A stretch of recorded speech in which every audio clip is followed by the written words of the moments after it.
अवां ॾिसी रहिया आहियो पंहिंजो पसंदीदा न्यूज़ चैनल सचाई न्यूज़।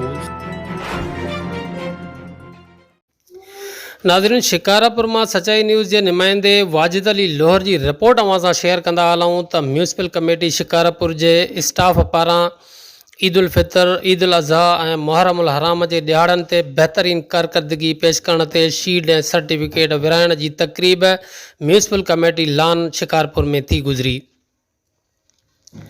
तक़रीब जे महिमान ख़ासि अॻूणे सूबाई वज़ीर फयाज़ महमूद शेख पारां बहितरीन कारकर्दगीअ ते chief municipal officer Abid Latif Rajput, accounts officer Arif Sheikh, CSI Kamran Siddiqui, media coordinator Agha Babar Pathan, law officer Musaib Khan, administrative officer Inayatullah Adeel Mahar, food and sanitation incharge Athar Adeel Sheikh, encroachment incharge Imran Birohi, complaint cell incharge Hafiz Abdul Basir Soomro, garden incharge Maqsood Sheikh, Asif Jamali, Tariq Ansari, Haider Kalhoro, Ali Mardan Sheikh, Saleem Ahmed Birohi, Jinsar Ali, Badruddin Soomro समेत ॿियनि मुलाज़िमनि में शील्ड ऐं तारीफ़ी सर्टिफिकेट विराया विया।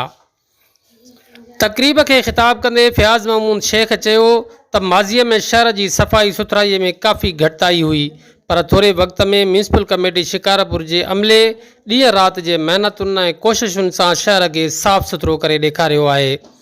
संदन जी कारकर्दगी तसल्ली बख़्श आहे, जंहिंजी वाखाण हर कोई करे पियो।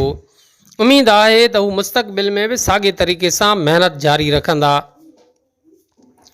उन मौक़े ते प्रोफेसर अफ़ज़ल शेख, आपका जे ज़िलई सदर अब्दुल वहाब कागज़ी, लाला सरफराज़ खान ऐं ॿियनि पिणु ख़िताब कयो।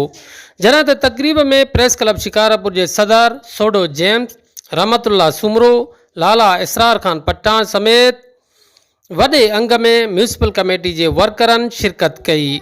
जॾहिं त तक़रीब जे आख़िर में फयाज़ महमूद शेख म्यूनिसिपल कमेटी जे ॿिनि फ़ौती मुलाज़िमनि जी औलाद खे फ़ौती कोटा जा आर्डर पिणु ॾिना।